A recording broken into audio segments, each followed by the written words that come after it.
പൃഥ്വിരാജ്, സുപ്രിയ, ഈ രണ്ടുപേരുടെ പേര് അവൻ കേസ് കൊടുക്കാനുള്ള സാധ്യതയുണ്ടോ നിങ്ങൾക്ക്? അതായത് ഇവന് ഫോണില്ല, ഇൻസ്റ്റഗ്രാം അങ്ങനത്തെ പരിപാടികളൊന്നുമില്ല. അപ്പൊ ഇവന് ഈ ഇൻസ്റ്റാഗ്രാം തുടങ്ങാൻ വേണ്ടിട്ട് ഒരു ചെറിയ ആഗ്രഹമൊക്കെ പ്രകടിപ്പിച്ചു. അപ്പൊ ഞാൻ പറഞ്ഞു വേണ്ട, ആ പരിപാടി ഒന്നും നടക്കില്ല. അമ്മ എല്ലാവർക്കും അറിയാവുന്നത് കൊണ്ട് നിന്റെ അക്കൗണ്ടിലേക്കൊക്കെ ആൾക്കാർ പെട്ടെന്ന് വരും. അപ്പൊ ആ സമയത്താണ് ഞാൻ മനോരമയിലാണെന്ന് തോന്നുന്നു ഒരു എനിക്ക് ഓർമ്മയില്ല കേട്ടോ, എവിടെയാണെന്ന് ഓർമ്മയില്ല, ഒരു ന്യൂസ് കണ്ടു. അതായത് ഒരു പെൺകുട്ടി അവളുടെ ശരീരത്തിൽ എണ്ണി നോക്കിയപ്പോൾ 89 മുറിവുണ്ട് കാലില്. അതായത് ഈ മയക്കുമരുന്ന് ഉപയോഗിക്കുമ്പോൾ മുറിച്ചിട്ട് അതിലേക്ക് എന്തോ പൊടിയോ എനിക്കെന്താ ഇടുവാണ്, അപ്പോൾ അതിന് വീര്യം കൂടും എന്നൊക്കെ പറഞ്ഞിട്ട് 8ാം ക്ലാസ്സിൽ പഠിക്കുന്ന കുട്ടിയാണ്.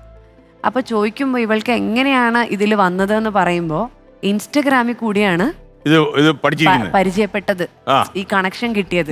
അനുകരിക്കരുത്. അപ്പൊ എനിക്കിത് കേട്ടപ്പോ പേടിയായി. അപ്പൊ ഇങ്ങനത്തെ ന്യൂസ് വന്നാ പിന്നെ അന്നത്തെ ദിവസം അവന്റെ പോക്ക ഞാൻ തുടങ്ങും, എന്റെ ഉപദേശ കമ്മിറ്റി ഒക്കെ സ്റ്റാർട്ട് ചെയ്യും. ഞാൻ സായിക്കുട്ടാ നീ അങ്ങനെ ചെയ്തത് ഇങ്ങനെ ചെയ്ത് നീ സൂക്ഷിക്കണം എന്നൊക്കെ പറഞ്ഞിട്ട് ഞാൻ അങ്ങ് തുടങ്ങും. അപ്പൊ ഇവൻ ഇന്ന് പത്രത്തിൽ വല്ലതും കണ്ടു കാണും ഈശ്വര അങ്ങനെ. അപ്പൊ അങ്ങനെ പറഞ്ഞിട്ട് ഈ സുപ്രിയ ആലിക്ക് ഫോൺ കൊടുത്തിട്ടില്ല, ഫോൺ യൂസ് ചെയ്യാൻ വേണ്ടി കൊടുത്തിട്ടില്ല. അപ്പൊ എപ്പോഴും പോസ്റ്റ് ഇടുമ്പോഴും ഒക്കെ ഇങ്ങനത്തെ കാര്യങ്ങൾ, വളരെ പാരന്റിങ്ങിനെ പറ്റിയിട്ട് വളരെ നല്ല കാര്യങ്ങളൊക്കെ സുപ്രിയ സംസാരിക്കും. അത് എൻ്റെ വളരെ ഇഷ്ടപ്പെട്ട പോയിന്റ് ആണ് അതൊക്കെ. അപ്പൊ ഞങ്ങൾ അതിനെപ്പറ്റി ഡിസ്കസ് ചെയ്യും. അപ്പൊ ഞാൻ അതിൽ വളരെ അപ്രീഷിയേറ്റ് ചെയ്ത് സുപ്രിയയോട് പറയാറുണ്ട്. അപ്പൊ ഞാൻ പറയും, പക്ഷെ ഞാൻ സുപ്രിയയെ വെച്ചിട്ടാണ് സായിയെ പേടിപ്പിച്ചോണ്ടിരിക്കുന്നത്. കണ്ടോ, ഞാൻ മാത്രമല്ല, പൃഥ്വിരാജ് ഞങ്ങളുടെ വൈഫ് സുപ്രിയ ആൻറ്റി കണ്ടോ, കൊടുത്തിട്ടില്ലല്ലോ ഫോൺ, ഇൻസ്റ്റഗ്രാം ഇല്ലല്ലോ അവർക്ക്. അപ്പൊ അങ്ങനത്തെ ആൾക്കാരൊക്കെ ഇവിടെ ജീവിക്കുന്നില്ലേ എന്നൊക്കെ ചോദിച്ചാൽ ഞാൻ ഇടയ്ക്കിടയ്ക്ക്. അപ്പൊ അതാണ് അവൻ പറയുന്നത്. ഞാൻ എപ്പോഴും പൃഥ്വിരാജിന്റെയും സുപ്രിയയുടെയും കാര്യം ഇടയ്ക്കിടയ്ക്ക് വീട്ടിൽ പറയും. അതായത് പ്യൂബർട്ടിയെ കുറിച്ചിട്ട് ഒരു ബുക്ക് ഉണ്ടായിരുന്നു, പെൺകുട്ടികൾക്കും ആൺകുട്ടികൾക്കും. അവർക്ക് ഈ മെൻസ്ട്രേഷൻ ഉണ്ടായി കഴിയുമ്പോൾ വായിക്കാനുള്ള പുസ്തകം. എന്താണ് സ്ത്രീകളിലെ മെൻസ്ട്രേഷൻ എന്ന് പറഞ്ഞ് ഉള്ള ഇത് ബോയ്സിന് വായിക്കാൻ വേണ്ടിയിട്ട് ഒരു പുസ്തകം, ഇത് ഒരു ബ്രാൻഡ് ഇറക്കുന്നു. ഇതിനെ കുറിച്ചിട്ടുള്ള ഒരു സ്റ്റോറി സുപ്രിയ ഇട്ടിട്ടുണ്ടായിരുന്നു. അപ്പോൾ തന്നെ ഞാൻ സായിക്ക് അത് ഓർഡർ ചെയ്ത് ആ പുസ്തകം ഞാൻ വാങ്ങിച്ചു കൊടുത്തു. കാരണം സ്ത്രീകളിൽ എന്താ സംഭവിക്കുന്നത്, ഇപ്പം എൻ്റെ ഫാദറൊക്കെ വീട്ടിൽ പറയും, ഇതിപ്പോൾ അങ്ങ് ഓവറാണേ, നിങ്ങൾ അങ്ങനെ ഇങ്ങനെ, നിങ്ങളുടെ മൂഡ് സ്വിങ്ങാ, നിങ്ങളുടെ മറ്റേതാ, നിങ്ങൾക്ക് ഇതാ മറിച്ചതാന്നൊക്കെ, ഇതിപ്പോൾ അങ്ങ് ഭയങ്കര പറഞ്ഞ് ഭയങ്കര കൂടുതലാന്ന് അച്ഛൻ പറയും. പക്ഷെ പറഞ്ഞു കൂടുതലാന്ന് പറഞ്ഞാൽ എത്ര നാളായി, 5 വർഷം അല്ലെങ്കിൽ മാക്സിമം ഒരു 10 വർഷമായിട്ടുള്ളൂ എല്ലാവരും മെനോപോസിനെ കുറിച്ചും.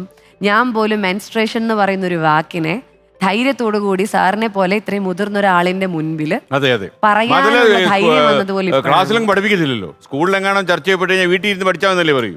അല്ല, പറഞ്ഞു തരും, അതാ ഇംഗ്ലീഷിൽ അങ്ങനെ വായിച്ചു പോകുന്നു എന്നുള്ളതിന്. അല്ല, അതെങ്ങനെയെന്നറിയോ, അത് തന്നെ മലയാളത്തിൽ പറയത്തില്ല, ഇംഗ്ലീഷിലേ പറയൂ.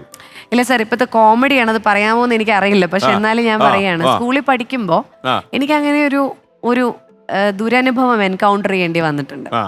ഒരു പുരുഷന്റെ, ഒരു അച്ഛനോളം പ്രായമുള്ള ഒരു മനുഷ്യന്റെ അടുത്തുനിന്ന്. അപ്പൊ അത് വളരെ കുറച്ച് നിമിഷങ്ങൾ മാത്രം നിൽക്കുന്ന ഒരു ഇൻസിഡന്റ് ആയിരുന്നു.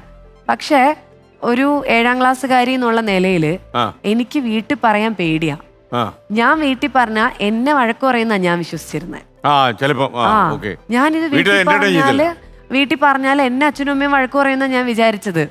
അപ്പൊ അതായിരുന്നു ഞങ്ങളുടെ കാലഘട്ടം.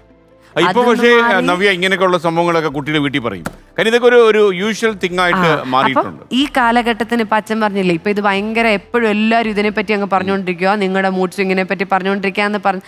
പക്ഷെ അങ്ങനെയൊക്കെ പറഞ്ഞു വരുമ്പോഴാണ് സായിയെ പോലെയുള്ള വളർന്നു വരുന്ന തലമുറ അവരുടെ കൂടെ വരുന്ന പാർട്ട്നേഴ്സിനെ കൺസിഡറേറ്റ് ആവുള്ളൂ.